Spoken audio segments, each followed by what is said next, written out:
Kita lanjut bahas di Shinji episode chapter 41.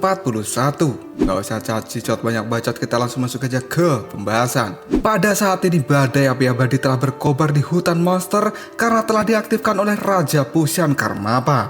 Kayu-kayu di dalam hutan monster pun banyak menjadi yang terbakar. Para jiwa dari alam baka pun keluar ke dunia melalui badai api abadi itu. Dan ini adalah jiwa-jiwa jahat yang telah terpenjara ribuan tahun di dalam alam baka. Raja Pushan Karmapa pun senang karena sudah berhasil membebaskan mereka dari alam baka menggunakan kekuatan Shouyu. Para jiwa-jiwa yang jahat itu kemudian mulai berubah. Mereka mendapatkan wujudnya setelah menyentuh abu sisa pembakaran badai api abadi. Raja Pushan pun pada saat ini menyambut kedatangan dari mereka semua. Dewa Surya kali ini menjadi kaget dengan apa yang telah terjadi. Bahkan kupu-kupu pelangi pun menjadi panik setelah melihat banyak bayangan hitam keluar dari dalam api. Dewa Surya lalu mengatakan bahwa mereka semua adalah roh jahat dari alam baka. Dan pasukan roh jahat itu sengaja dibebaskan oleh Raja Pushan Karmapa. 3 roh jahat pun saat ini mulai berkumpul. Raja Pushan pun memberikan hormat pada 3 roh jahat itu dan menyebutnya sebagai 3 mentor.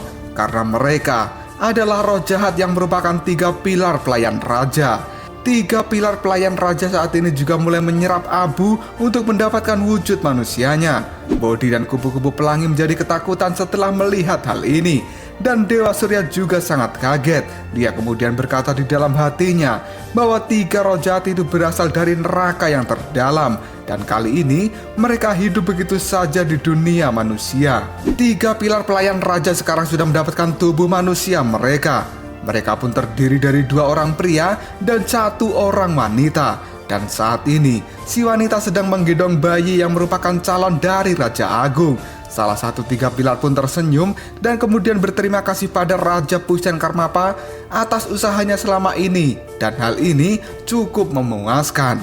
3 pilar pelayan raja itu diantaranya bernama Pertapa Penjaga Besi, kemudian Nyonya Tanpa Wajah, dan Pemburu Darah. Mereka sangat senang bisa keluar dari alam baka karena selama ribuan tahun mereka sangat menderita di dasar neraka alam baka. Dan sekarang mereka merasa lebih baik di dunia manusia. Kupu-kupu pelangi pada saat ini melihat 3 pilar pelayan raja dan merasakan bahwa saat ini mereka terlihat sangat bahagia. Dewa Surya pun berkata bahwa mereka semua telah terkurung di dasar neraka dan pasti ada alasan kenapa mereka bisa sampai dikurung di tempat itu. Pemburu darah pun kemudian menutup matanya dan dia menikmati udara segar di dunia ini. Dia pun merasa puas karena sudah lama tidak menghirup udara segar ini. Pemburu darah kemudian menoleh pada kelompok orang di belakangnya. Dia kemudian bertanya bagaimana perasaan kalian. Sekelompok orang pun berterima kasih dan mereka mengatakan bahwa perasaannya saat ini sangat enak. Dari sekelompok orang itu, ada Buddha alis kuning yang merupakan musuh dari masa lalu Sun Wukong. Pemburu darah lalu berkata pada mereka semua bahwa ini adalah awal dari langkah yang besar. Dan hari ini akan menjadi hari perayaan besar di seluruh dunia. Pemburu darah kemudian mengacungkan jarinya. Dia pun memanggil awan yang besar. Awan di langit pun kemudian muncul dan mematikan badai api abadi. Di bawah langit yang berawan dan sinar matahari yang menembus awan itu, pemburu darah pun mengatakan pada mereka semua untuk menikmati hangatnya cahaya matahari yang selama ini tidak mereka rasakan saat berada di alam baka. Pemburu darah juga berkata bahwa mereka semua telah berdosa dan akhirnya terjatuh ke jurang alam baka. Maka saat ini mereka harus bertobat karena sudah terbangun dan dilahirkan kembali. Mereka semua saat ini punya kehidupan baru dan juga misi yang baru. Karena tujuan mereka sekarang adalah mengubah dunia. Pemburu darah kemudian bertanya pada Raja Pushan Karmapa tentang tubuh yang akan ditempati oleh Raja Agung. Raja Pushan pun menjawabnya bahwa dia sudah mendapatkan tubuh itu. Dan pemburu darah bertanya, ada di mana tubuh itu? Raja Pushan pun kemudian mengeluarkan sesuatu dari tangannya sambil mengatakan bahwa tubuh itu sangat egois dan menolak untuk diajak kerjasama. Maka dari itu, Raja Pushan pun mengurungnya di dalam bentuk gumpalan air. Raja Pushan lalu berkata bahwa di dalam gumpalan air ini, tubuh yang akan ditempati oleh Raja Agung sedang tertidur. 3 pilar pelayan raja pun tersenyum puas atas kerja keras dari Raja Pushan. Mereka pun berterima kasih pada Raja Pushan Karmapa. Dari belakang gerombolan orang-orang aneh itu, Dewa Surya pun saat ini berteriak, "Kalian semua dengarkan, segera lepaskan Bailang saat ini juga." Tiga pilar itu pun kaget dengan siapa yang telah berani berteriak seperti itu. Tapi ketiga pilar itu tidak menghiraukan Dewa Surya. Pemburu darah lalu mengatakan bahwa masih banyak hal yang harus mereka lakukan saat ini. Dan Nyonya Tanpa Wajah pun mengatakan bahwa saat ini mereka akan menyambut kembalinya Sang Raja Agung. Mereka akan mengadakan sebuah ritual khusus agar Raja Agung bisa menempati tubuh barunya. Dan ritual ini akan disaksikan oleh seluruh dunia karena ini adalah momen yang paling mereka nantikan. Pemburu darah lalu meminta gumpalan itu diserahkan pada dirinya. Dia kemudian mengatakan bahwa orang di dalam gumpalan air ini akan segera menjadi raja yang agung. Dan tubuh yang ditempati adalah orang yang sangat beruntung karena sudah dipilih oleh Sang Raja Agung itu sendiri. Raja Agung pasti punya alasan kenapa dia memilih Bailang. Pemburu darah pun berjanji dia akan melakukan ritual dengan sempurna. Dewa Surya yang tidak dianggap pun kali ini menjadi marah besar. Dia kemudian melompat di udara sambil teriak, "Wahai orang-orang yang tidak masuk akal, kalian tidak bisa berbuat seenaknya." Dewa Surya pun mulai mengeluarkan jurus ledakan matahari. Seketika kekuatan dahsyat dari Dewa Surya pun meledak di tempat itu dan membentuk seperti matahari yang baru akan terbit. Tiga pilar pelayan raja dan jiwa-jiwa kegelapan pun bersantai menghadapi serangan dari Dewa Surya. Dan kini Dewa Surya pun memanjangkan tangannya untuk segera mengambil gumpalan air dari tangan pemburu darah. Bayi yang digendong oleh Nyonya Tanpa Wajah pun menjadi menangis dan membuka mulutnya. Dia pun mengeluarkan riak petir berwarna merah. Hal ini membuat Dewa Surya menjadi sangat kaget. Dan tiba-tiba saja gelombang cahaya hitam pun muncul bersamaan dengan riak petir merah dalam jumlah yang banyak. Lalu gelombang ini mengenai tubuh dari Dewa Surya. Dewa Surya pun menjadi terlihat sangat kesakitan dengan serangan itu. Bahkan ornamen gelang emas yang dipakai oleh Dewa Surya menjadi hancur seketika. Kuku dan tulang Dewa Surya saat ini juga retak. Dan yang paling parah, bola mata dari Sang Dewa Surya kali ini menjadi hancur. Dewa Surya pun tidak percaya bahwa kekuatan bayi itu sangat mengerikan. Kupu-kupu pelangi pun panik dengan keadaan Dewa Surya pada saat ini. Bahkan bayi Raja Agung masih tetap menangis dan mengeluarkan suara yang keras. Nyonya Tanpa Wajah pun berkata bahwa bayi ini tidak senang melihat Dewa Surya karena beberapa orang suka berbuat seenaknya sendiri dan bayi ini akan menghukum orang itu. Dewa Surya kemudian terlempar ke udara dengan tubuh yang penuh dengan luka dan dia tidak berdaya pada saat ini. Tidak lama kemudian Dewa Surya pun terjatuh ke tanah. Dia pun saat ini meringis kesakitan dan sekarang Dewa Surya sudah menjadi buta. Sang dewa benar-benar masih tidak percaya bahwa kekuatan bayi itu bisa menghancurkan dirinya dalam satu gerakan. Raja Pusyan kemudian berjalan mendekati Dewa Surya dan dia berkata bahwa itu adalah sebagian kecil dari kekuatan Raja Agung. Dewa Surya seharusnya kagum dengan kekuatan itu. Raja Pusyan kemudian mengatakan bahwa Dewa Surya telah bersalah karena menganggap mereka semua sebagai pengkhianat yang akan mengacaukan dunia. Karena hal itu tidak akan pernah terjadi. Dewa Surya pun mencoba untuk bangkit lalu bertanya, sebenarnya apa yang akan dilakukan oleh Raja Agung selanjutnya? Raja Pusyan Karmapa pun mengatakan, tentu saja yang akan dilakukan adalah hal yang baik dan juga adil, karena mereka akan memperbaiki dunia yang sudah sangat sulit. Raja Pusyan lalu bertanya, apakah Dewa Surya mau bergabung dengan mereka semua? Kupu-kupu pelangi pun menangis melihat kondisi Dewa Surya yang sudah terluka begitu parah. Dewa Surya saat ini mencoba untuk berdiri. Kemudian Raja Pusyan pun mengatakan bahwa selama ini dia selalu melihat dengan akurat. Iblis selalu datang dengan berbagai bentuk. Kegagalan menjadi seorang dewa tidak perlu ditakuti. Dewa Surya kemudian menjawab bahwa di antara para dewa yang paling menakutkan adalah Raja Pusyan. Karena saat ini dia benar-benar dewa yang sangat jahat dan dia tidak pantas menyandang gelar nama dewa. Dewa Surya pun juga menolak untuk bergabung dengan aliansi mereka. Dan Dewa Surya tidak mengakui Raja Pusyan Karmapa sebagai saudaranya lagi. Tiba-tiba saja tubuh Dewa Surya kali ini tertusuk oleh tangan. Karena saat ini Raja Pusyan Karmapa benar-benar tega membunuh saudaranya. Raja Pusyan kemudian menganggap bahwa Dewa Surya sangat keras kepala dan tidak mau mengikuti perkembangan zaman. Maka dari itu, dia pantas untuk mati. Dewa Surya pun menghembuskan nafas terakhirnya.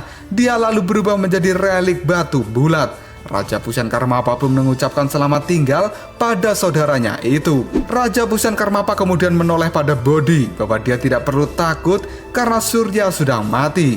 Bodi pun kemudian keluar dari tempat persembunyian dan kemudian mendekat pada Raja Pusyan. Dia merasa lega karena sudah tidak dikejar oleh Dewa Surya lagi. Raja Pusyan memastikan bahwa Bodi aman untuk saat ini. Raja Pusyan kemudian melihat ke arah kubu-kubu pelangi dan akan mengurusnya. Kubu-kubu pelangi itu pun sangat ketakutan dan mencoba untuk kabur dari tempat ini. Tapi dia malah menabrak sesuatu dan pada akhirnya sebuah tangan menangkap dirinya. Ternyata itu adalah Biksu Tong dan juga Putri Tengkorak Putih yang baru saja sampai di tempat ini. Biksu Tong kemudian berkata bahwa hutan lebat ini telah berubah menjadi bukit yang tandus. Kemudian muncul banyak orang. Apakah orang-orang ini sedang berpiknik? Tapi kenapa mereka tega membakar hutan? Dan ini adalah tindakan yang sangat tercela. Bodi lalu berkata bahwa itu adalah Biksu Tang Sancang. Kubu-kubu pelangi pun menjadi kaget dengan kemunculan biksu. Dan kini Putri Tengkorak Putih berkata bahwa orang-orang itu adalah jiwa gelap dari alam baka yang menerobos masuk ke dunia. Biksu Tang pun kemudian melihat mereka semua dengan tatapan yang tajam.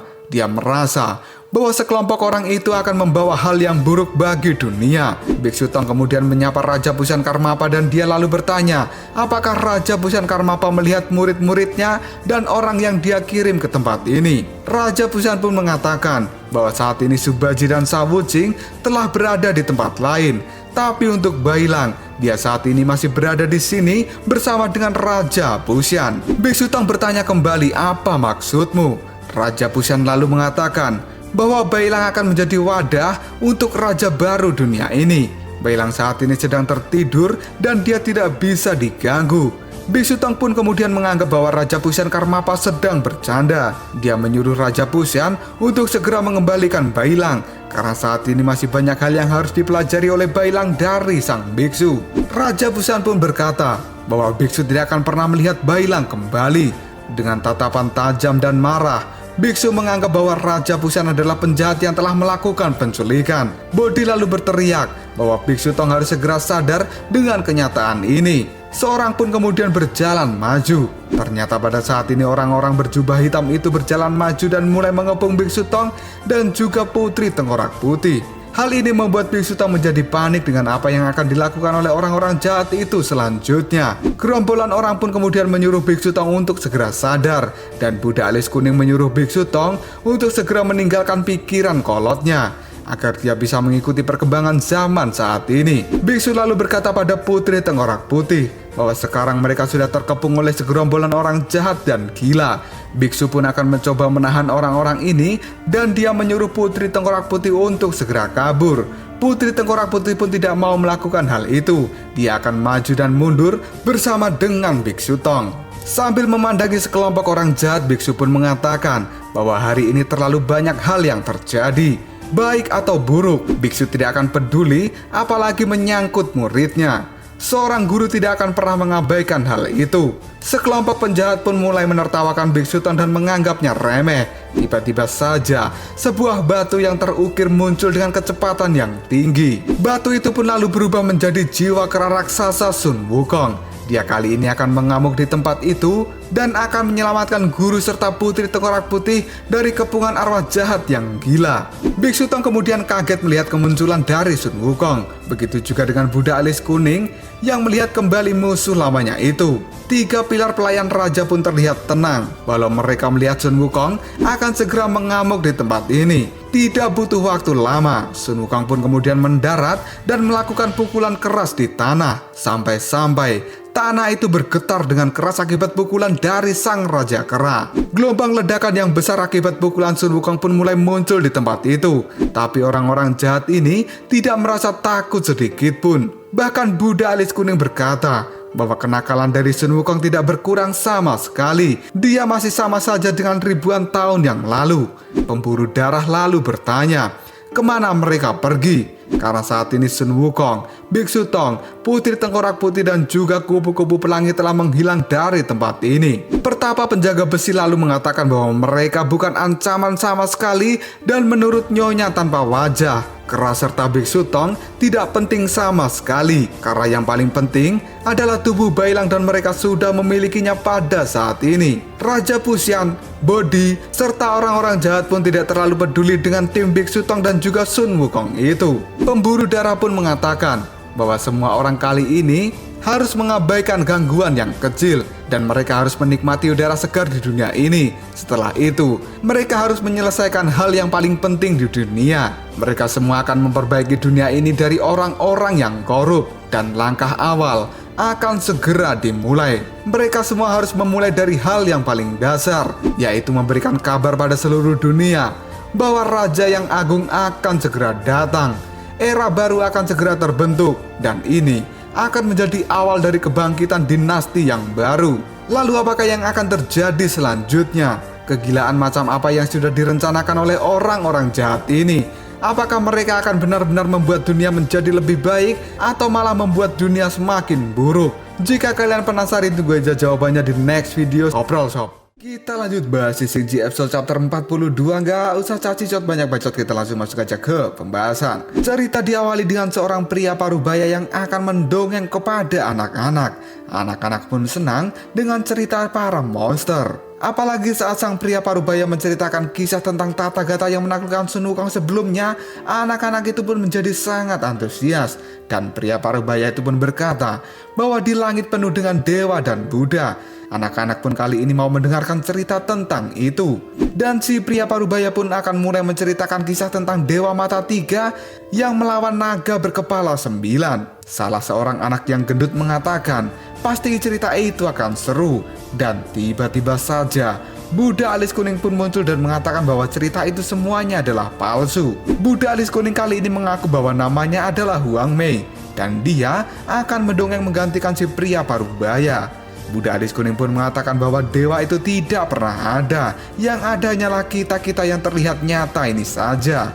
Pria parubaya pun mulai kesal karena si Buddha alis kuning mengambil pekerjaannya sebagai pendongeng begitu saja. Buddha alis kuning pun tersenyum sambil berkata bahwa dia datang ke tempat ini bukanlah untuk mengambil pekerjaan dari pendongeng, melainkan untuk memberkati dirinya. Buddha alis kuning kemudian menyuruh si pendongeng itu melihat kakinya pada saat ini. Pria pendongeng itu pun menjadi kaget karena dirinya sekarang bisa berdiri dan juga berjalan. Bahkan dia bisa melepas tongkatnya. Penduduk desa pun juga terkejut karena pria pendongeng yang selama ini dikenal lumpuh tiba-tiba saja bisa berdiri dan berjalan tanpa menggunakan tongkat. Buddha alis kuning kemudian tersenyum dan mengatakan bahwa ini adalah sebuah berkah. Dan saat ini Buddha alis kuning akan merawat orang-orang yang membutuhkan.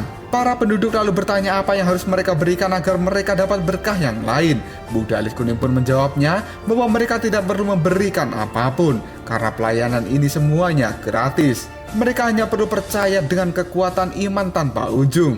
Buddha alis kuning lalu mengeluarkan bola berwarna merah. Bola ini dinamakan dengan mata kebangkitan dan akan mengawasi semua pergerakan orang di tempat ini. Dengan pengawasan mata kebangkitan, desa akan menjadi aman. Dan kebutuhan setiap orang juga akan diperhatikan. Apabila selama ini orang-orang di desa telah meminta bantuan pada para dewa tetapi tidak dipenuhi, maka dengan mata kebangkitan ini, permintaan mereka akan menjadi sebuah kenyataan dan tidak akan melewatkan hal sekecil apapun. Karena saat ini, era kebangkitan baru saja telah tiba. Kita berpindah ke istana kerajaan dinasti Tang. Raja Tang Taisong pun bertanya, apakah benar bahwa sekarang dunia tidak memiliki para dewa? Dan apa maksudnya bahwa semua dewa telah menghilang? Hal ini membuat guru daun ajaib dan juga para pejabat istana menjadi bingung. Kemudian seseorang pun mengatakan bahwa itu adalah sesuatu yang benar. Orang itu berjubah putih sama dengan Buddha alis kuning. Dia lalu mengatakan bahwa para dewa adalah simbol dari kesombongan dan mereka pantas untuk disingkirkan. Dan saat ini Kaisar Tang Taisong dan para rakyatnya tidak harus menyembah para dewa lagi. Karena saat ini adalah waktunya untuk membangunkan jiwa. Era baru akan menuntun pada kehidupan yang lebih aman. Karena sekarang, orang-orang berjubah putih ini telah menunjukkan kekuatan dan juga pengakuan di mana-mana. Orang berjubah ini juga membawa mata kebangkitan dan menyuruh Kaisar Tang Taisong menerima kebaikan dari mereka. Guru daun ajaib lalu mengatakan bahwa orang-orang asing ini cukup mengganggu. Sebenarnya apa yang mereka inginkan dan minta dari Kaisar Tang Taisong? Orang asing itu pun mengatakan bahwa dia tidak ingin meminta apapun dan hanya ingin Kaisar memberi sedikit bantuan pada mereka. Kaisar lalu bertanya, bantuan tentang apa? Orang asing itu pun kemudian mengatakan bahwa kelompok mereka saat ini ingin membangun altar kemuliaan di kota Chang'an untuk menyambut kembalinya raja mereka. Dan ini seharusnya tidak menjadi masalah besar untuk Kaisar dan juga orang-orangnya. Kita berpindah ke istana Raja Naga Laut Cina Timur. Seorang tampak berjalan ke sebuah ruangan khusus yang ternyata orang itu adalah Aobing. Dia kemudian membuka pintu ruangan dan berkata, "Dasar pemalas, Aoswei, lihat dirimu yang seperti ini." Aoswei yang terbaring pun mengatakan bahwa dia akan tidur dan menyuruh Aobing jangan mengganggu dirinya. Aobing kemudian bertanya, "Berapa lama kamu tidak keluar dari tempat ini? Dan apakah kamu tidak mau makan apapun?" Aoswei pun mengatakan bahwa Aobing tidak perlu mempedulikan dirinya karena Aobing bukan ibu dari Aoswei. Kedatangan Aobing ke tempat ini karena ada hal penting yang harus dibicarakan dengan Aoswei.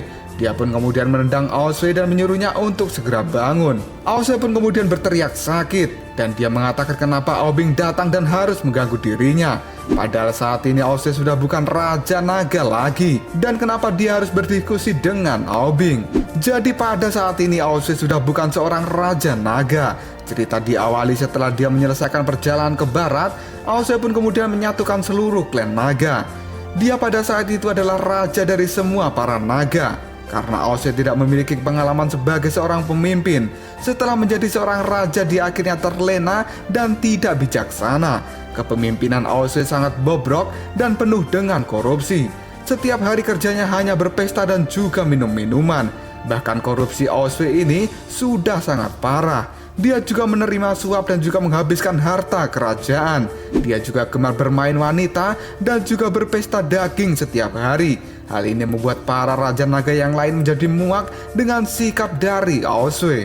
Para Raja Naga pada akhirnya memaksa Aoswei untuk turun dari tahta kerajaan, yang pada akhirnya Aoswei memilih untuk mengasingkan diri dan tahta kerajaan diambil alih oleh Aobing. Aoswei saat ini mengatakan bahwa para naga tidak tahu terima kasih karena mereka telah memperlakukan seorang pahlawan penyelamat klan naga seperti ini. Aoswei tidak habis pikir dengan para naga itu. Aobing kemudian mulai bicara bahwa pada saat kondisi tertentu Aoswei tetaplah seorang pahlawan, tapi untuk menjadi seorang raja, dia bukanlah raja yang baik karena tidak memiliki rasa tanggung jawab dan juga tidak bisa mengendalikan diri sendiri. Setiap hari kerjanya hampir berbuat kesalahan. Hal inilah yang membuat para Raja Naga menjadi murka, kemudian memecat Aoswei. Aoswei lalu mengatakan apakah kedatangannya Aobing hanya untuk memarahi dirinya. Aobing lalu mengatakan tidak, dan saat ini Aoswei masih dianggap sebagai seorang pahlawan dari klan naga. Tidak seharusnya Aoswei mengurung diri seperti ini, karena Aoswei masih memiliki pengaruh yang besar dan sekarang sesuatu besar telah terjadi pada dunia. Maka Aobing datang ke tempat ini untuk memberitahu Aoswei, karena sekarang beberapa pria aneh telah datang ke istana Raja Naga. Hal ini membuat Aoswei menjadi kaget.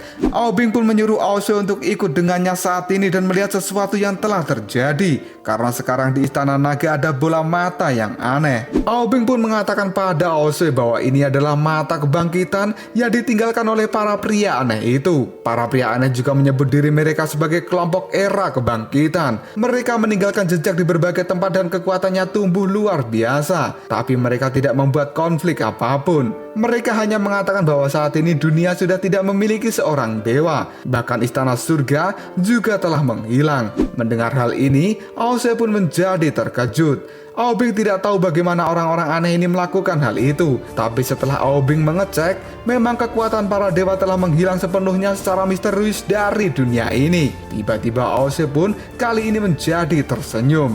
Dia kemudian berteriak bahwa ini adalah sesuatu yang bagus, karena dia tidak suka dengan para dewa, apalagi Sasin Guanyin. Jika dia menghilang maka ini adalah hal yang sangat luar biasa. Aobing kemudian memberikan sebuah buku pada Aoswei. Buku ini adalah hukum agung yang ditinggalkan oleh orang-orang misterius itu. Ada beberapa aturan di dalamnya dan Aobing berharap semua orang di tempat ini bisa mematuhinya. Karena mata kebangkitan akan selalu mengawasi dan memberikan peringatan jika ada orang yang melanggar hukum agung. Aoswei pun kemudian memandang ke arah mata kebangkitan. Dia merasa bahwa mata ini akan menyusahkan karena terus mengawasi mereka sepanjang hari. Aobing pun membujuk Aoswei bahwa dia tidak perlu khawatir karena aturan di dalam hukum agung masih dianggap normal dan juga masuk akal. Pada awalnya orang-orang di tempat ini juga keberatan, tapi seiring berjalannya waktu, mereka telah menganggap itu adalah hal yang biasa. dan kehidupan pun berjalan dengan normal. Aobing pun kemudian menyuruh Aosue mempelajari hukum agung dengan serius karena hal ini akan bisa membantu mendisiplinkan sifat dari Aosue. Tiba-tiba saja Aosue pun membuang buku hukum agung itu dan dia kabur begitu saja. Aobing kemudian berteriak agar Aosue tidak kabur dulu karena banyak hal yang harus dia bicarakan. Aosue kemudian melirik Aobing dan dia mengatakan bahwa ini bukanlah sesuatu yang bagus. Mata kebangkitan pun melihat apa yang dilakukan Aosue di tempat ini. Kita flashback sebentar. 1 bulan semenjak badai api abadi berkobar di jalur monster, orang-orang dari alam baka telah berjalan tanpa henti di seluruh dunia. Mereka menyebarkan berita bahwa sudah tidak ada dewa lagi di dunia ini karena sekarang adalah era kebangkitan. Mereka juga terus menebarkan kebaikan di seluruh dunia. Dimanapun mereka berada, orang-orang yang sakit akan dirawat, orang-orang yang kelaparan dan juga miskin akan dicukupi kebutuhannya. Dan dengan cepat kelompok era kebangkitan ini menjadi terkenal dan namanya pun menjadi besar. Mereka juga membagikan buku hukum agung sebagai acuan untuk perilaku manusia hidup di era kebangkitan ini. Dan pada saat yang sama, altar besar sedang dibangun di kota Chang'an. Para rakyat yang bekerja harus segera menyelesaikan altar itu dan mereka harus bekerja siang dan malam. Kaisar dinasti Tang memberikan bantuan dan mengerahkan rakyatnya demi terwujudnya altar persegi yang besar itu. Sedangkan 3 pilar pelayan raja saat ini tinggal di pusat kota untuk memastikan bahwa ribuan orang nantinya bisa menyaksikan kedatangan raja besar mereka. Di alam baka, jiwa dari Raja Agung masih tertinggal dan belum bisa menuju ke dunia. Dia pun saat ini mengobrol dengan Xiaoyu, kemudian bertanya pada Xiaoyu apakah pendapatnya tentang jurang alam baka ini. Xiaoyu pun mengatakan bahwa jurang alam baka hanyalah gurun yang kosong dan juga luas. Dan untuk berada di tempat ini selama puluhan ribu tahun, itu memang hukuman yang sangat berat. Raja Agung pun merasa bahwa Xiaoyu juga berpikir sama dengan dirinya, bahwa hukuman ini sangatlah tidak adil. Raja Agung mengatakan bahwa sepanjang hidupnya, dia telah berbuat kebaikan dan membantu orang lain. Dia tidak pantas mendapatkan hukuman seperti ini. Xiaoyu kemudian mengatakan bahwa dia merasakan kebencian yang besar dari jurang alam baka, dan ternyata itu berasal dari Raja Agung. Raja Agung pun sadar bahwa Xiaoyu pergi ke tempat ini karena sengaja ingin bertemu dengan dirinya. Dan saat ini, Xiaoyu pun mengatakan bahwa dia tahu sesuatu akan terjadi, tapi dia tidak bisa mengubahnya. Raja Agung saat ini merasa kekuatan Xiaoyu memudar, dan setelah itu dia tidak akan bisa menerangi jurang alam baka ini kembali. Lalu dia akan tertelan ke dalam kegelapan dan ini merupakan nasib yang buruk. Apakah Xiaoyu tahu akan hal itu? Xiaoyu pun menjawab bahwa dia tidak tahu dan Raja Agung tidak bisa membiarkan hal ini terjadi. Raja Agung saat ini merasa Xiaoyu salah paham dengan dirinya karena Raja Agung tidak memiliki niat menyakiti siapapun, malahan dirinya ingin menyelamatkan orang-orang. Xiaoyu lalu mengatakan bahwa niat dari Raja Agung untuk menyelamatkan manusia di seluruh dunia itu untuk mengikuti standar aturan yang telah dia tetapkan. Itu adalah sesuatu yang sangat berbahaya. Karena Raja Agung akan menghukum orang-orang yang bodoh, dan itu bukanlah sebuah tindakan yang adil.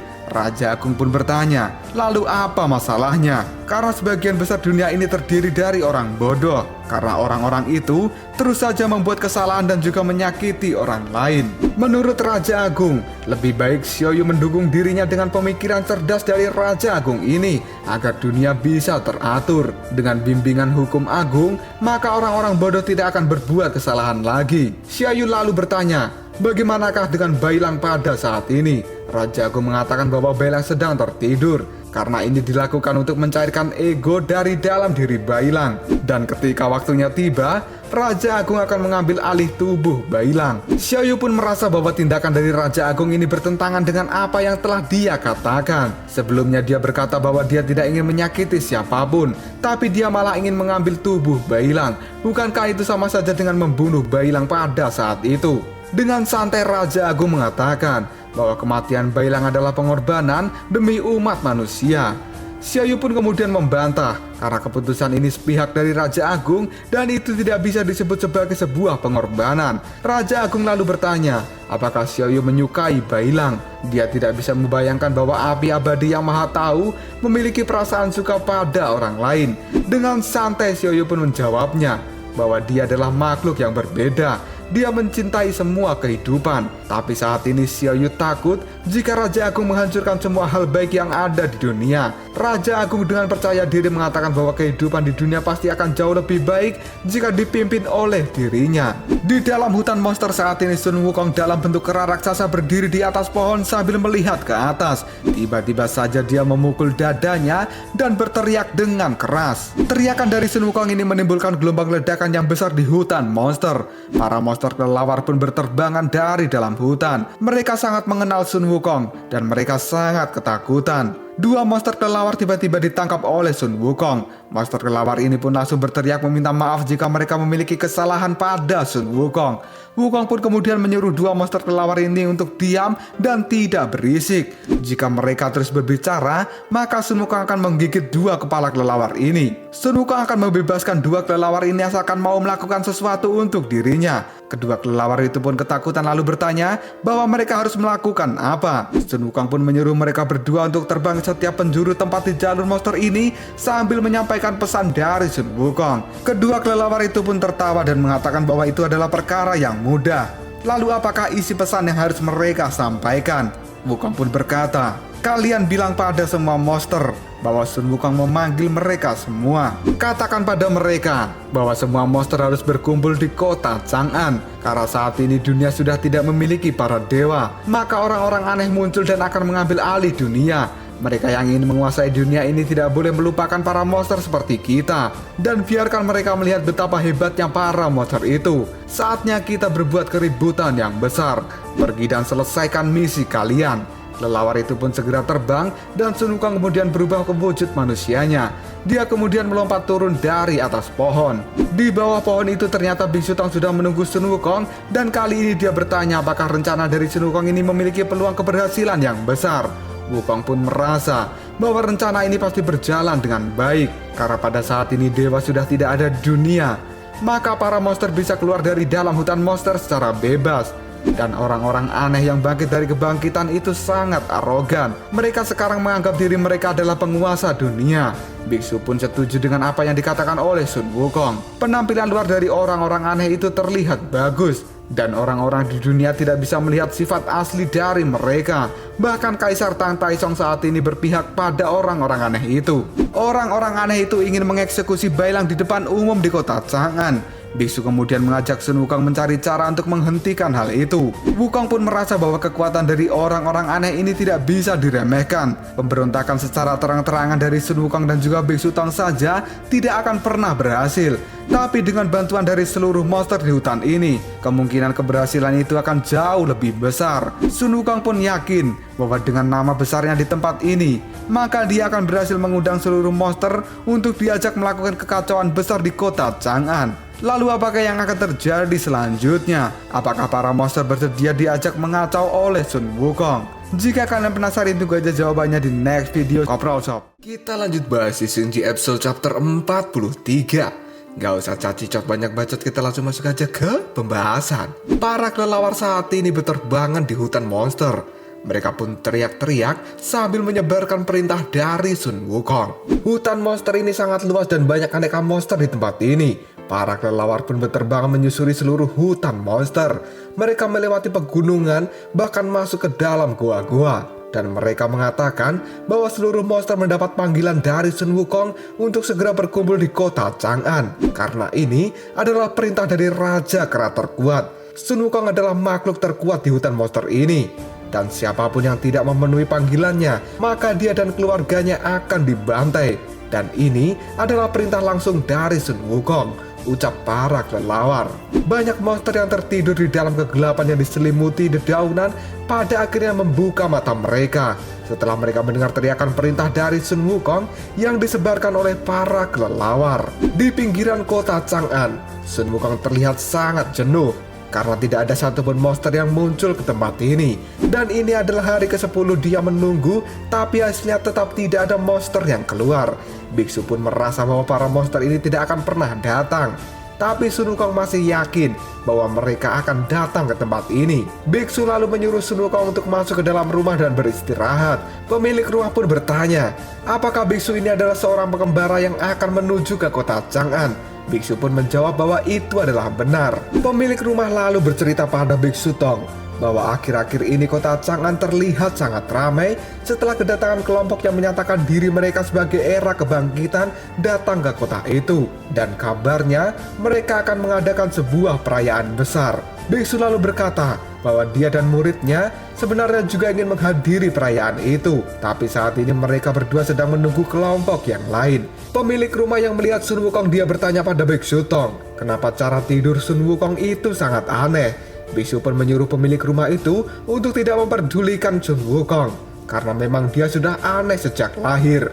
Biksu pun berkata bahwa Wukong ini adalah seorang monster. Apakah pemilik rumah tidak takut padanya? Pemilik rumah pun menjawabnya bahwa dia tidak takut sama sekali, karena sejatinya manusialah yang harus ditakuti, karena manusia tidak bisa diprediksi. Dan pemilik rumah tinggal sendiri di gurun ini sebenarnya adalah untuk menghindari para manusia. Dia biasanya juga bertemu dengan para pengembara seperti Biksu Tong, dan kadang juga tidak pernah melihat siapapun. Pemilik rumah saat ini heran karena orang-orang aneh yang muncul di kota Chang'an, mereka mengaku bangkit dari kematian, lalu datang dan memberikan buku aturan untuk ditaati oleh semua orang.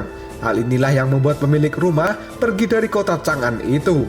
Apalagi menurut pemilik rumah, orang-orang aneh yang berada di kota Chang'an, mereka terlihat sangat sombong. Biksu Tong kemudian menyuruh si pemilik rumah untuk mengabaikan kelompok dari era kebangkitan. Pemilik rumah pun lalu berpamitan pada Biksu Tong agar sang biksu bisa bersantai hari ini. Biksu pun kini melirik ke arah Sun Wukong dan dia berkata, "Sudahlah, menyerah saja menunggu para monster itu." Sun Wukong pun menjawabnya bahwa dia tidak akan pernah menyerah karena dia masih yakin para monster akan datang ke tempat ini. Biksu saat ini bertanya, "Apa yang sedang kau lakukan, Sun Wukong?" Wukong pun menjawabnya bahwa dia sedang menekan amarahnya. Jika sudah tidak kuat, maka dia akan meledakkan amarah itu. Sambil tersenyum, Biksu Tong pun mengatakan, "Kalau begitu tetaplah menekan amarahmu dengan posisi nungging seperti itu."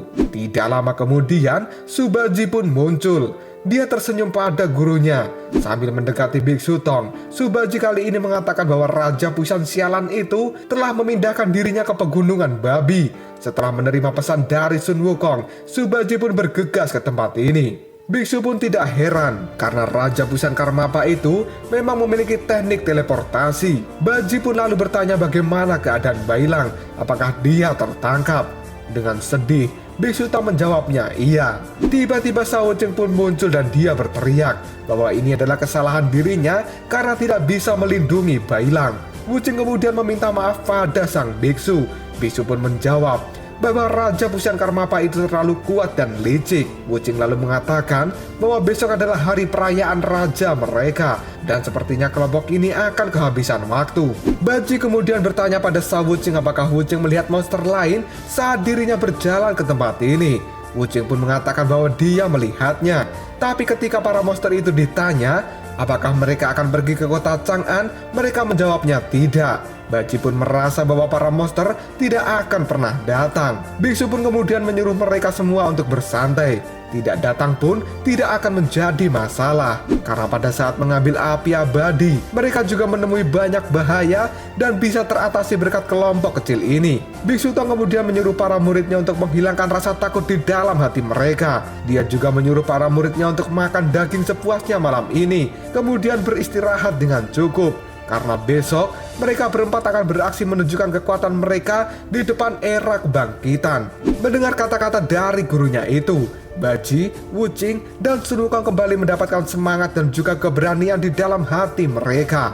Kita berpindah ke tempat Bailang. Dia saat ini sedang terbaring tidak berdaya di tengah-tengah 3 pilar pelayan raja yang sedang menantikan kebangkitan Raja Agung. Mereka akan melakukan ritual pemanggilan jiwa, dan jiwa Raja Agung akan segera masuk kemudian mengambil alih tubuh Bailang. Nyonya tanpa wajah kemudian bertanya pada Raja Busan kapan upacaranya bisa dimulai. Raja Busan pun menjawabnya bahwa itu akan terjadi sebentar lagi karena kesadaran Bailang sudah 90% menghilang. Ketika mangkok api yang ada di tangan Raja Busan berubah menjadi warna hijau, itu artinya kesadaran Bailang sudah menghilang sepenuhnya. Dan pada saat itu Raja Agung bisa menempati tubuh Bailang. 3 pilar pelayan raja pun cukup senang dengan hal ini dan sudah tidak sabar melihat raja mereka segera kembali. Menurut pertapa penjaga besi, Kunci dari kembalinya Raja Agung adalah keyakinan yang besar. Dan menurut pemburu darah, semakin besar keyakinan mereka, maka itu akan semakin cepat membawa Raja Agung kembali ke dunia ini. Pemburu darah lalu meminta para anggotanya untuk memperbesar kekuatan keyakinan mereka, supaya Raja Agung bisa secepatnya kembali ke dunia. Semua anggota pun saat ini kemudian berteriak mengusir roh jahat, agar mereka mendapatkan kekuatan keyakinan yang tinggi. Mereka juga bersujud lalu berteriak-teriak, "Pergilah roh jahat, pergilah, pergilah, pergilah dari tempat ini." Mata kebangkitan yang mengawasi para penduduk pun saat ini mulai bersuara. Mereka menyuruh para penduduk untuk menghentikan aktivitas mereka, lalu pergi ke ruang terbuka dan berdoa di bawah bimbingan dari mata kebangkitan. Mata kebangkitan pun menyuruh mereka berdoa dengan tulus dan yakin. Kata-kata dalam doanya adalah, "Selamat datang kembali Raja Agung." Para penduduk pun mulai bersujud di halaman. Mata kebangkitan lalu bertanya, kenapa ada penduduk yang masih berada di dalam rumah? Penduduk itu berkata bahwa ayahnya sedang sakit dan tidak bisa keluar rumah. Sambil melotot, mata kebangkitan mengatakan bahwa dia tidak peduli karena ini adalah momen yang penting.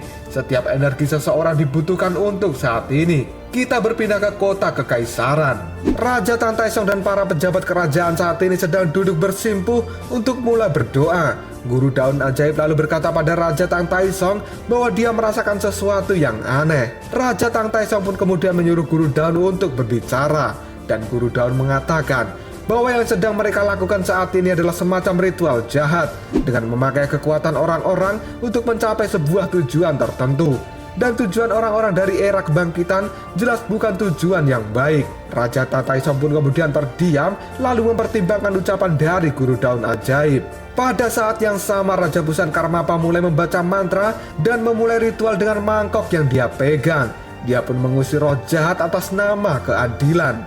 Raja Busan membaca mantra di hadapan tubuh Bailang yang terbaring. Dia akan mengusir jiwa Bailang untuk keluar dari tubuhnya. Para anggota era kebangkitan juga bersujud dan mereka juga meneriakkan mantra, "Pergilah jiwa Bailang." Tiba-tiba saja Bailang malah membuka matanya. Dia mengerang dengan keras dan Raja Busan Karmapa pun tersenyum karena ini adalah perjuangan terakhir dari Bailang. Bailang pun pada saat ini akan memberontak, tapi dia ternyata tidak mampu menggerakkan tubuhnya dan Raja Busan menyuruh Bailang untuk mendengarkan kata-katanya. Raja Busan pun mendekatkan wajahnya pada Bailang dan dia mengatakan bahwa seluruh dunia menginginkan jiwa Bailang untuk segera pergi dari tubuh ini, maka dia harus pergi. Kekuatan besar Bailang akan sia-sia karena Raja Busan bisa mengalahkan Bailang dengan sangat mudah.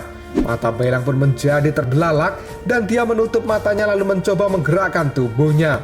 Karena jiwa Bailang tidak mau meninggalkan tubuh ini, Raja Busan menekan bahwa jiwa Bailang harus segera pergi. Dan Bailang pun tetap tidak mau. Tiba-tiba saja Bailang berteriak bahwa dia tidak akan pernah pergi dari tubuh ini, karena tubuh ini adalah milik dirinya. Tangan dari Raja Busan Karmapa kemudian menekan dahi Bailang dengan keras dan dia berkata, "Pergilah, tubuh ini bukan milikmu lagi. Semua orang menyuruhmu untuk pergi. Kamu adalah minoritas yang harus patuh pada mayoritas. Dengarkan aku karena aku ingin kamu segera pergi." Bailang pun kemudian mendengar suara dari para anggota era kebangkitan untuk menyuruh jiwanya pergi. Dan perlahan-lahan tubuh Bailang menjadi sangat lemas. Di saat Bailang mulai kehilangan kesadarannya, sebuah suara yang keras pun terdengar. "Cukup, hentikan, tindakanmu jelek sekali." Hal ini membuat Raja Busan, Nyonya Tanpa Wajah, Pemburu Darah, Pertapa Penjaga Besi, dan seluruh anggota era kebangkitan menjadi terkejut. Karena ternyata yang berteriak itu adalah Sun Wukong yang datang bersama dengan guru dan dua adiknya. Wukong juga mengatakan bahwa berbuat jahat pada remaja di depan umum adalah hal yang sangat memalukan.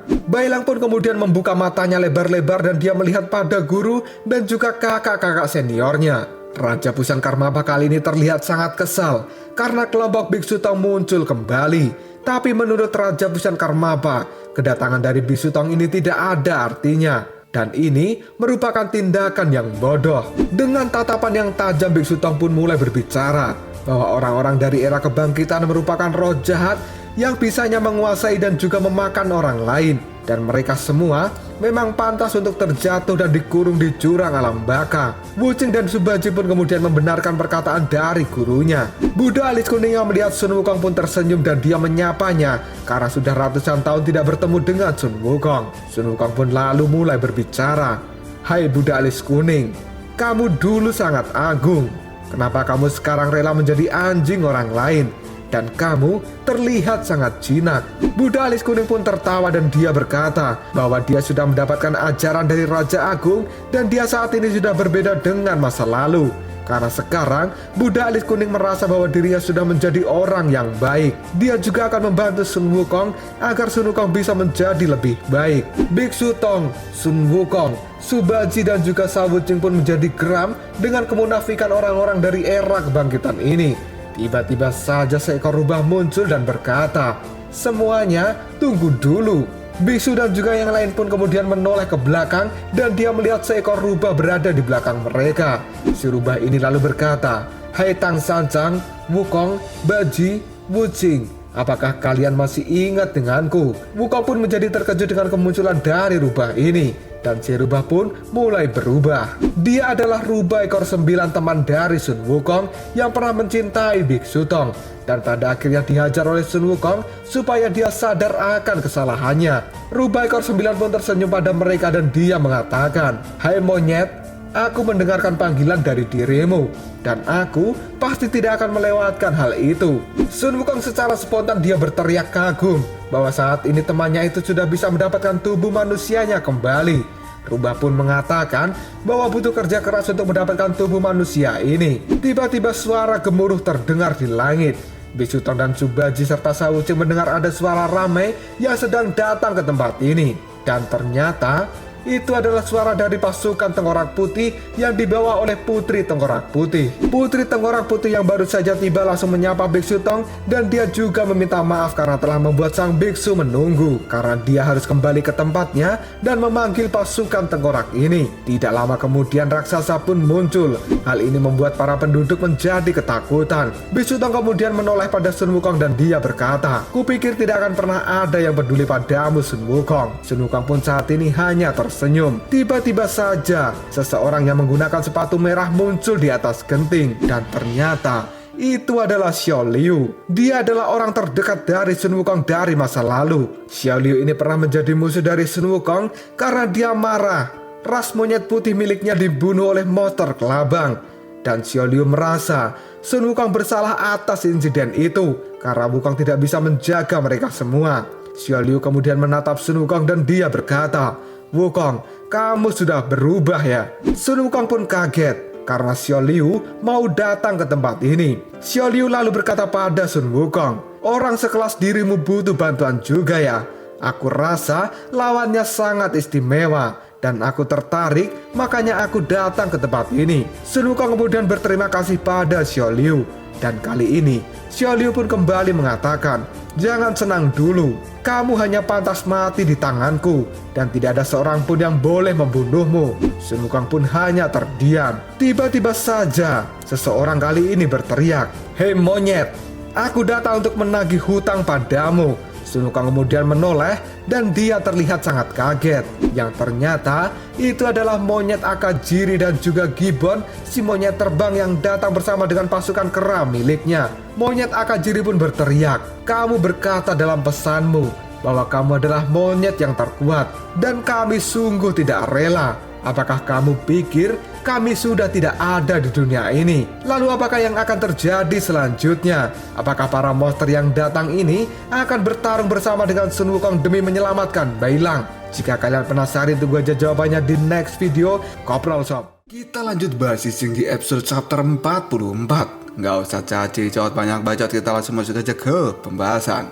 Kali ini banyak monster berdatangan ke kota Chang'an untuk memenuhi panggilan dari sang raja keras Sun Wukong. Hal ini membuat para penduduk di kota Chang'an berlarian karena mereka takut dengan kedatangan aliansi monster ini. Baji, Shao Wuching serta Biksu Tong tidak menyangka bahwa akan banyak monster yang bermunculan.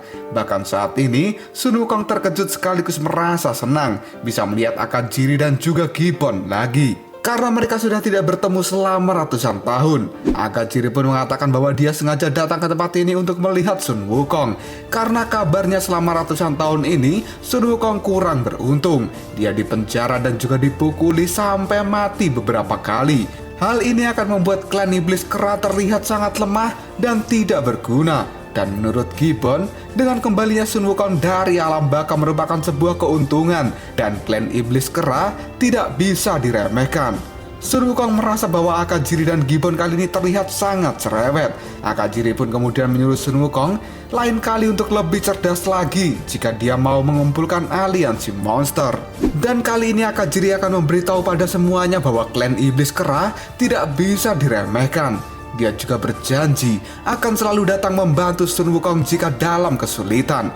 Selain itu, Akajiri juga akan memberitahu pada semua orang tentang siapa raja kera yang terhebat hari ini. Xiao Liu yang melihat Akajiri merasa hari ini Akajiri terlalu banyak bicara. Sambil tersenyum, Sun Wukong mengatakan bahwa dia senang bertemu dengan teman-teman lamanya. Wukong kemudian mengajak mereka semua untuk berjuang bersama hari ini. Dan dia akan memberitahu dunia betapa hebatnya aliansi monster dari hutan monster. Tidak lama kemudian raksasa pun muncul dan melompati rumah penduduk. Kedatangannya ini menggetarkan bumi dan menghancurkan tanah yang dia pijak. Mereka adalah prajurit raksasa besi. Di atas pundak raksasa besi itu ada bocah naga. Dan dia berkata, "Bagaimana dengan kita? Apakah kalian juga merindukan kita?" Bocah naga itu adalah Raja Tiyu. Dia lalu berkata bahwa dirinya lah yang memimpin para raksasa besi itu ke tempat ini dan mereka datang untuk membantu Biksu Tong. Biksu Tong pun kali ini berterima kasih atas bantuan dari Raja Tiyu dari negara raksasa. Tiyu lalu mengatakan bahwa bukan hanya dia sendiri yang datang ke tempat ini, tapi saudaranya juga ikut datang. Hal ini membuat Biksu Tong menjadi terbelalak. Tidak lama kemudian, seorang gadis naga bernama Tiwa pun muncul. Dia pun berkata bahwa dia sengaja datang untuk membantu Biksu Tong. Tiba-tiba saja, kaki laba-laba raksasa terlihat di sebuah tiang kayu. Dia pun muncul dan berkata, "Kota Chang'an, kota paling makmur di dunia manusia. Aku selalu ingin datang dan melihatnya. Itu benar-benar layak mendapatkan reputasinya. Ada banyak hal baru dan indah di tempat ini. Aku sangat suka sekali." Dan laba-laba itu adalah Baisi, sang laba-laba sutra putih. Biksu Tong pun tidak menyangka bahwa dia akan melihat Baisi lagi. Baisi pun kemudian memberikan hormat pada Biksu Tong. Dan dia mengatakan bahwa dirinya sudah banyak berubah akibat nasihat dari sang biksu. Bahkan Baisi kali ini sudah tidak makan orang lagi. Tidak lama kemudian muncullah sepatu emas berbentuk tanduk. Dan dia pun berkata, "Dasar monyet." Dan itu adalah adik New Some. Dia langsung menyebut nama Sun Wukong dan mengatakan bahwa dia tidak menyangka Sun Wukong benar-benar ada di kota ini. Karena adik New sangat kesulitan menemukan Sun Wukong. Sun Wukong pun sangat kaget melihat kedatangan dari adik New Some. Dengan tatapan mata yang mengerikan, adik New berkata, "Aku sangat marah denganmu." Dia pun kemudian menodongkan trisulanya dan menjepit leher Sun Wukong sambil berkata, "Kamu pergi tanpa mengucapkan kata apapun.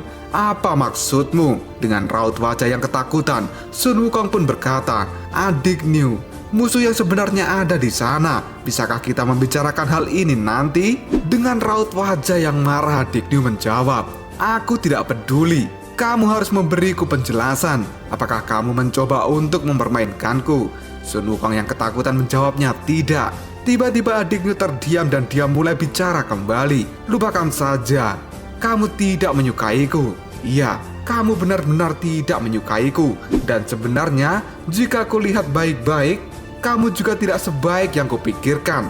Kamu itu sangat pendek, kurus, dan juga tidak tampan. Oke, sekarang kita putus."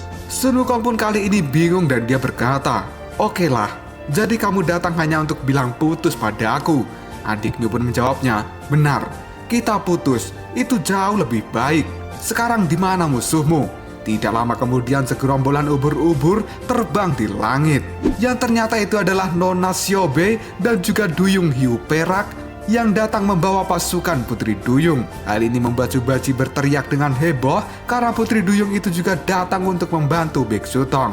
Biksu Tong pun kali ini senang. Dia kemudian melirik ke pasukan Duyung itu. Biksu Tong kemudian berbicara dengan Putri Tengkorak Putih. Karena banyak monster yang datang, Biksu takut jika para monster ini akan hilang kendali dan malah menyerang para penduduk. Putri Tengkorak Putih pun kemudian meyakinkan Biksu Tong bahwa itu tidak akan terjadi, terutama untuk pasukan Tengkorak Putih. Sang putri telah membriefing mereka semua untuk tidak memasuki rumah warga apalagi menyerang para warga.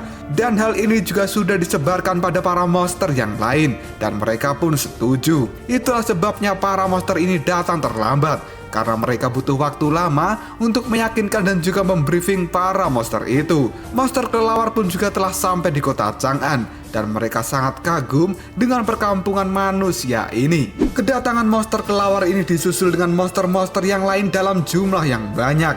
Hal ini membuat para penduduk lari ketakutan. Mereka pun kemudian masuk ke dalam rumah dan menguncinya. Tiba-tiba saja mata kebangkitan digigit oleh monster. Dalam sekejap mata kebangkitan itu pun langsung hancur, karena yang menggigit mereka adalah monster buaya yang tubuhnya sangat besar. Mereka datang disusul oleh monster ular hijau dan menghancurkan mata kebangkitan yang mereka temui di tempat ini. Gerombolan monster kelelawar berterbangan di langit kota Chang'an sambil membawa tombak.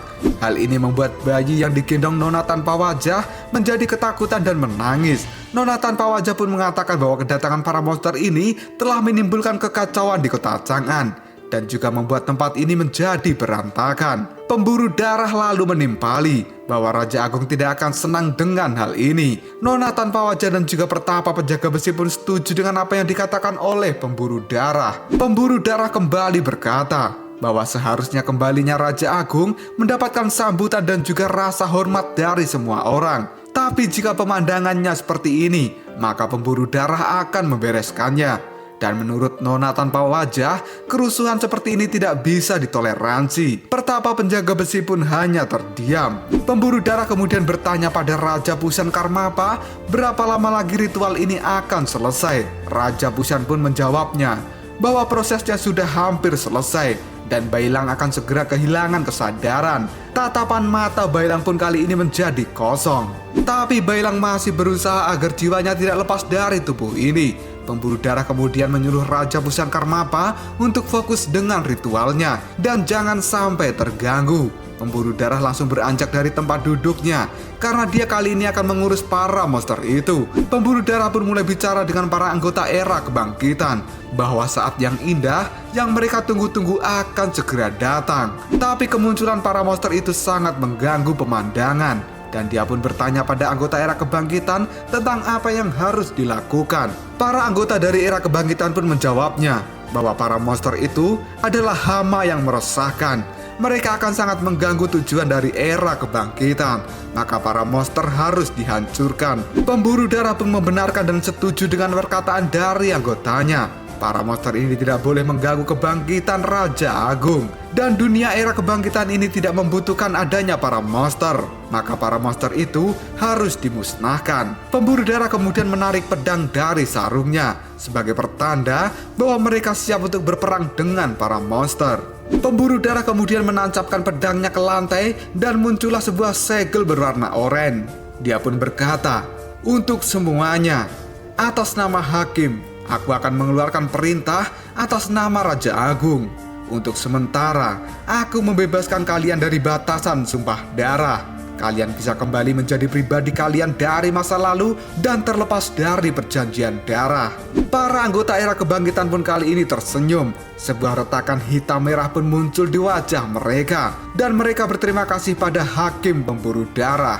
Para anggota era kebangkitan itu pun merasa bahwa rasa haus darah dan kekuatan dari masa lalu mereka kali ini telah kembali. Biksu Tong yang melihatnya kemudian berkata bahwa mereka semua kali ini akan menunjukkan kepribadian mereka yang asli. Sun Wukong pun mulai serius melihat apa yang telah terjadi. Buddha alis kuning pun kemudian memandangi kedua telapak tangannya. Dia merasa bahwa rasa lapar yang tertekan karena melayani Raja Agung kali ini telah kembali. Dan dia merasakan perasaan yang luar biasa. Pemburu darah pun mengatakan bahwa untuk sementara mereka akan menjadi pribadi dari masa lalu dan apapun perbuatan mereka saat ini akan dimaafkan. Para anggota era kebangkitan pun kali ini melayang ke udara. Pemburu darah kemudian memberikan perintah agar mereka memakai kekuatan terkutuk dari masa lalu untuk memulihkan kota Chang'an, agar orang-orang di kota ini bisa hidup dengan tenang dan damai tanpa adanya para monster. Akajiri kali ini siap bertarung, tapi dia heran. Sebenarnya kelompok era kebangkitan itu siapa? Gibbon pun hanya terdiam. Dan Xiao Liu juga tidak tahu siapa era kebangkitan itu. Yang Xiao Liu heran adalah kenapa Buddha Alis Kuning berada di dalam kelompok era kebangkitan. Rubah ekor 9 kemudian berkata bahwa orang-orang dari era kebangkitan itu cukup menakutkan. Dan kini Raja Tiu bersama dengan raksasa besi sudah siap untuk bertempur. Para putri duyung pun juga sudah siap. Bahkan Baishi dengan cepat mengeluarkan kuku panjang di jarinya, dan dia siap untuk membantai orang-orang dari era kebangkitan. Adik Nusome kemudian berlari dengan cepat sambil berteriak, "Kalian akan menerima nasib buruk hari ini, karena sekarang aku baru saja putus. Aku akan melampiaskan amarahku pada kalian semua." Serangan Trisula membabi buta mengenai kelompok era kebangkitan. Dalam sekejap mereka pun lenyap dan berubah menjadi lumpur. Adik Nusome pun kali ini bingung karena orang-orang dari era kebangkitan ini tidak memiliki darah, tapi di dalam tubuh mereka semua isinya adalah lumpur. Para prajurit tengkorak putih juga sudah mulai bertarung. Bahkan para monyet hitam juga mulai menyerang dengan senjata panah mereka. Aliansi monster kali ini bertaruh dengan cukup sengit melawan kelompok dari era kebangkitan. Dan ini akan menjadi pembantaian besar-besaran karena kedua belah pihak tidak ada yang mau kalah dalam pertempuran kali ini. Buddha Alis Kuning pun tersenyum. Kemudian dia berjalan sambil menyebut nama Sun Wukong. Buddha Alis Kuning tidak menyangka bahwa dia akan bisa bertarung lagi melawan Sun Wukong. Karena dulu tidak lama setelah Sun Wukong muncul ke dunia, dia berhasil membunuh Buddha Alis Kuning. Dan sekarang, setelah ratusan tahun tidak bertemu, Buddha Alis Kuning akan membuat perhitungan. Sun Wukong pun kali ini sudah siap melawan Buddha Alis Kuning. Dan kali ini Wukong akan kembali mengalahkan Buddha Alis Kuning seperti masa lalu. Dan bahkan dia akan membuat Buddha Alis Kuning lenyap selamanya dari dunia ini. Buddha Alis Kuning pun tersenyum dan dia menjawab bahwa hari ini berbeda dengan masa lalu. Dia pun kemudian menghirup udara sebanyak mungkin. Dan tubuh Buddha Alis Kuning pun mulai berubah menjadi lebih besar dan kekar. Dia kemudian berkata pada Sun Wukong bahwa Sun Wukong harus tahu situasi kali ini. Karena yang akan mati hari ini adalah Sun Wukong. Buddha Alis Kuning kemudian melancarkan tinjunya dengan cepat.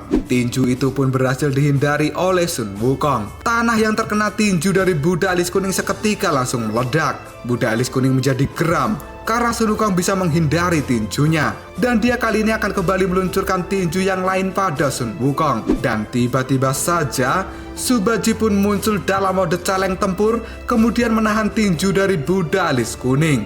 Baji kemudian bertanya, "Kakak, apakah orang ini yang kamu ceritakan bahwa dia adalah Buddha Alis Kuning yang kamu bunuh pertama kali saat kamu lahir?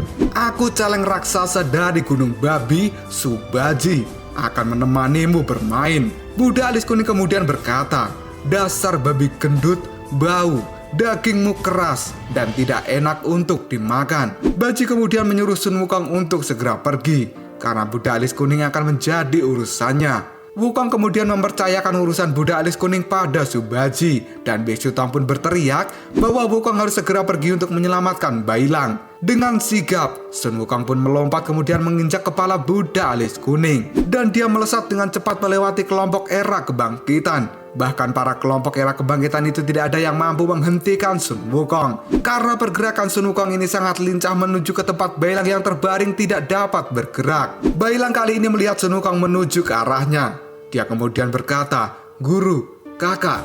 Dan Sun Wukong telah sampai di hadapan pemburu darah. Dia pun kemudian berteriak, "Jangan takut Bailang, aku akan segera menyelamatkanmu." Dengan tatapan yang santai namun bengis, pemburu darah akan menghadapi Sun Wukong.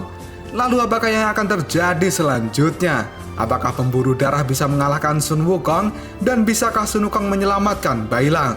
Jika kalian penasaran, tunggu aja jawabannya di next video Kopral Shop. Kita lanjut bahas di Shinji Episode chapter 45.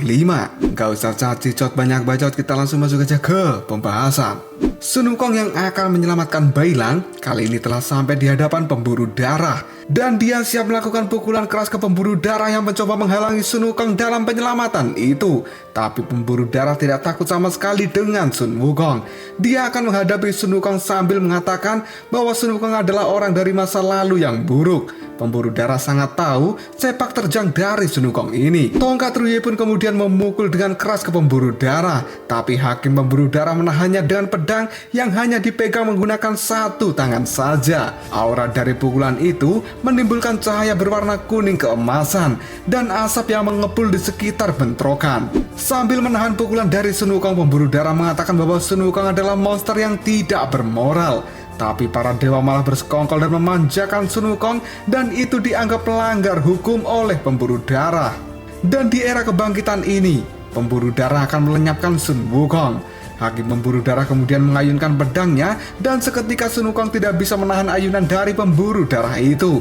Sun Wukong merasa bahwa ini adalah sesuatu yang berbahaya karena pukulan tongkat Ruye miliknya tidak mampu melukai pemburu darah. Pemburu darah lalu berkata bahwa hanya segitu saja kemampuan dari Sun Wukong. Dia kemudian membalas serangan Sun Wukong dengan tusukan pedang yang sangat cepat. Sun Wukong kali ini menjadi sangat panik karena serangan dari pemburu darah ini sangat cepat dan akurat, dan dalam sekejap ribuan pedang menembus tubuh dari Sun Wukong. Tiba-tiba saja pemburu darah merasa ada sesuatu yang aneh, karena ternyata yang dia serang hanyalah sebuah boneka pengganti, sedangkan tubuh asli dari Sun Wukong berhasil melewati tubuh dari hakim pemburu darah. Raja Fusion Karmapa yang fokus dengan ritual kali ini menjadi gagal berkonsentrasi, karena Sun Wukong dengan cepat menuju ke arahnya sambil berteriak dengan keras. Wukong pun kemudian menendang wajah dari Raja Fusion Karmapa sambil mengatakan jangan sentuh Bailang, menjauhlah darinya. Tendangan keras dari Sun Wukong itu berhasil membuat Raja Fusion Karmapa terjatuh. Sang raja pun berkata bahwa Sun Wukong tidak perlu mengganggunya dan biarkan Raja Agung memasuki tubuh Bailang. Sun Wukong dengan cepat mendekati Bailang dan dia berkata, "Bailang, aku di sini untuk menolongmu." Bailang pun kemudian memegang tangan Sun Wukong sambil berkata, "Kakak, tidak perlu, kamu bunuh saja diriku.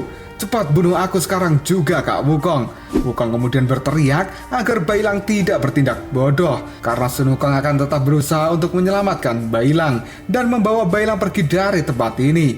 Tapi tiba-tiba saja pertapa penjaga besi pun muncul di belakang Sun Wukong dengan posisi yang siap melancarkan serangan, dan hal ini sangat mengejutkan bagi Sun Wukong. Dengan cepat pertapa penjaga besi menyikut tubuh Sun Wukong dengan keras dan membuat Sun Wukong kali ini terpental. Serangan dari pertapa penjaga besi ini sangat kuat karena Sun Wukong terpental cukup jauh dari posisi awalnya, sampai-sampai dia menabrak bangunan hingga hancur. Pertapa penjaga besi pun kemudian mendekati pemburu darah dan dia mengatakan bahwa pemburu darah terlalu meremehkan Sun Wukong, sampai-sampai Sun Wukong bisa mendekati tubuh Bailang. Jika sampai Wukong tadi melukai tubuh Bailang, maka usaha mereka selama ini akan sia-sia. Pemburu darah kemudian menimpali. Jika Sun Wukong sangat pintar dan juga sangat sulit untuk dihadapi. Tapi untungnya ada pertapa penjaga besi yang bergerak dengan cepat untuk mengantisipasi keteledoran dari pemburu darah. Pertapa penjaga besi pun tersenyum bahwa saat ini Raja Agung akan segera kembali dan keberadaan dirinya di tempat ini adalah untuk memuluskan jalannya sang raja kembali ke dunia. Bahkan pertapa penjaga besi akan mengorbankan nyawanya jika diperlukan agar Raja Agung bisa segera kembali ke dunia dengan lancar. Pertapa penjaga besi pun mengajak pemburu darah untuk lebih serius, dan pemburu darah pun setuju dengan hal itu. Pemburu darah dan pertapa penjaga besi kali ini bersama-sama akan menyapu para monster. Pemburu darah kemudian menyuruh Nyonya tanpa wajah untuk membuka dinding penghalang agar tidak ada siapapun yang bisa masuk ke tempat ini. Nyonya tanpa wajah pun setuju dan dia menyuruh bayi yang dia gendong untuk menangis dengan keras agar bisa menciptakan dinding penghalang. Si bayi pun menurut. Dia menangis sekeras mungkin dan mengeluarkan petir berwarna hitam dan merah yang kemudian mulai melebar. Tangisan bayi itu pun dengan cepat menciptakan dinding penghalang berwarna hitam dengan petir merah hitam yang menyebar di dinding itu. Sun Wukong yang melihat dinding penghalang muncul, dia pun mulai kesal. Tiba-tiba saja sebuah pedang menusuk ke arahnya. yang ternyata itu adalah pemburu darah yang kembali menyerang Sun Wukong. Tapi serangan itu dengan cepat ditangkis oleh Sun Wukong menggunakan tongkat Ruyi miliknya. Sambil tersenyum, pemburu darah mengatakan bahwa Sun Wukong telah gagal karena dia melewatkan satu-satunya kesempatan di awal. Sun Wukong pun merasa geram dengan pemburu darah ini. Di dalam dinding penghalang, Nyonya Tanpa Wajah berkata pada Raja Busan Karmapa bahwa dinding ini akan melindungi dirinya dalam menyelesaikan ritual dan tidak ada seorang pun dari luar yang bisa masuk ke tempat ini. Raja Busan Karmapa pun berterima kasih dan dia akan melanjutkan ritualnya. Raja Busan kemudian mendekati tubuh Bailang sambil berkata bahwa saat ini tidak ada lagi orang yang mampu menyelamatkan Bailang. Raja Busan kemudian menekan keras pipi Bailang dan dia menyuruh Bailang untuk menyerah saja. Tapi Bailang masih berusaha memberontak dan tidak mau menurut dengan perkataan Raja Busan. Dan kali ini Raja Busan kembali menyuruh Bailang untuk segera meninggalkan tubuh ini. Raja Busan semakin jengkel dan dia berkata bahwa semua orang di dunia ingin Bailang cepat pergi agar tubuhnya segera bisa ditempati oleh Raja Agung. Bailang pun masih berusaha untuk mempertahankan kesadarannya dan tiba-tiba saja mata Bailang menjadi putih. Bailang pun kali ini teringat dengan kehidupan dari masa lalunya, di mana dia sedang belajar membaca buku dengan Biksu Tong. Bailang merasa ada kata-kata yang tidak dia mengerti dan menunjukkannya kepada sang guru. Biksu Tong lalu mengatakan bahwa dalam buku itu tertulis kisah seorang pria terpelajar yang sedang menulis syair. Bailang kemudian merasa takjub dengan pria itu karena bisa menulis syair dengan indah. Dan biksu berkata, "Apakah kau juga ingin belajar, Bailang?" Bailang pun menjawabnya, "Iya guru, aku ingin belajar, tapi sepertinya aku terlalu bodoh." Biksu Tong pun menjawab perkataan dari Bailang, "Kamu saat ini jauh lebih pintar daripada saat pertama dirimu bertemu dengan diriku. Jika kamu ingin belajar, setiap hari datanglah ke tempat ini dan aku akan mengajarimu." Dalam memori ingatan Bailang kini muncul semua kisah dari masa lalunya di mana dia pertama kali mencari Biksu Tong, lalu melakukan perjalanan mengembalikan api abadi bersama gurunya, Senior Baji, Wuching, dan juga Oswei. Lalu Bailang bertemu dengan Yihu dan saling bertarung, di mana dia juga telah tinggal di istana Naga Tianyu dan berteman baik dengan Raja Naga Tianyu. Kemudian Bailang mengenal Yusou dan mendapat kekuatan darinya untuk melindungi Xiaoyu, di mana selama tinggal di istana Naga Tianyu, Bailang sering mencari ikan dan menghabiskan waktu bersama dengan Xiaoyu. Dan masih banyak lagi memori ingatan Bailang dari masa lalunya. Dan sekarang dalam pikiran Bailang, dia merasa kembali menjadi serigala putih dan kembali ke gunung salju. Bailang pun merasa bahwa kesadarannya saat ini sedang kacau karena dia tidak bisa merasakan tubuhnya. Ingatan Bailang pun kemudian semakin gelap dan dia tidak tahu dirinya saat ini sedang ada di mana. Pada saat yang sama Biksu Tong sedang berjuang keras. Dia menghajar satu persatu kelompok era kebangkitan. Biksu merasa bahwa Bailang saat ini sedang dalam bahaya besar. Dia sendirian di dalam dinding pembatas dan Biksu merasa Bailang terjebak di suatu tempat dan tidak bisa mengendalikan tubuh serta kesadarannya. Biksu pun semakin panik dan tatapan matanya kini menjadi sangat tajam. Saat Biksu Tong akan berlari menyelamatkan Bailang, tiba-tiba saja dirinya dihadang oleh pertapa penjaga besi. Sang pertapa pun mengatakan bahwa Biksu tidak boleh melanjutkan langkahnya. Jika tidak, maka pertapa penjaga besi dengan terpaksa akan melakukan hal yang kasar. Biksu pun memandang pertapa penjaga besi dengan serius dan dia bertanya, "Apakah kau ingin menjadi lawanku?" Pertapa penjaga besi pun menjawabnya tidak, karena dia sangat menghormati Biksu Tong. Dan sebisa mungkin pertapa penjaga besi akan menghindari pertarungan. Karena pertapa penjaga besi merasa kagum dengan Biksu Tong yang rela melakukan perjalanan ke barat menempuh jarak ribuan kilometer untuk mengambil api abadi demi tujuan yang mulia. Dan misi itu adalah misi kebajikan yang juga akan dilakukan oleh era kebangkitan. Biksu pun dengan keras mengatakan bahwa dia dan era kebangkitan tidaklah sama. Jika pertapa penjaga besi tidak mau bertarung, dia lebih baik minggir dari tempat ini, karena Biksu Tong akan segera menolong Bailang. Pertapa pun dengan dingin menjawabnya, "Kenapa Anda tidak memberikan kami kesempatan?" Biksu lalu bertanya, "Kesempatan apa?" Pertapa penjaga besi pun lalu menjelaskan, tujuan Biksu Tong pergi ke barat adalah untuk mengubah dunia, dan hal itu dilakukan untuk menghilangkan penderitaan di dunia ini. agar kehidupan di dunia bisa mendapatkan sebuah keadilan di mana-mana. Tujuan era kebangkitan sama dengan tujuan dari Biksu Tong. Dan saat ini, Biksu Tong bisa melihat pencapaian yang telah diperoleh oleh era kebangkitan. Biksu Tong kemudian berteriak bahwa kalian hanyalah sekelompok pembunuh demi mendapatkan apapun yang kalian mau. Dan hal ini tidak baik sama sekali. Pertapa penjaga besi pun menjawabnya bahwa untuk mencapai sebuah tujuan juga harus ada pengorbanan. Kelompok era kebangkitan merasa tidak merugikan siapapun yang mau berubah dan bangkit. Biksu Tong yang geram dengan pemikiran dari orang gila ini pun lalu mengepalkan tinjunya karena dia sedang tidak mau adu argumentasi. Biksu pun dengan keras meninju perut dari pertapa penjaga besi. Tapi pertapa penjaga besi itu tidak terpental sama sekali meskipun tinjuan dari sang biksu menimbulkan ledakan yang keras. Pertapa penjaga besi saat ini hanya tertunduk dan dia mengatakan bahwa tinjuan dari Biksu Tong sangat kuat dan terdapat keyakinan yang tidak terpatahkan. Jika orang biasa yang terkena tinju dari Biksu Tong, pasti akan langsung mati. Biksu kemudian menatap wajah dari pertapa penjaga besi dan dengan cepat pertapa penjaga besi menepuk dada Biksu Tong dengan keras. Mata Biksu Tong pun menjadi terbelalak dan dia menahan rasa sakit yang luar biasa. Dan tubuh dari Biksu Tong kali ini terseret jauh akibat pukulan dari pertapa penjaga besi.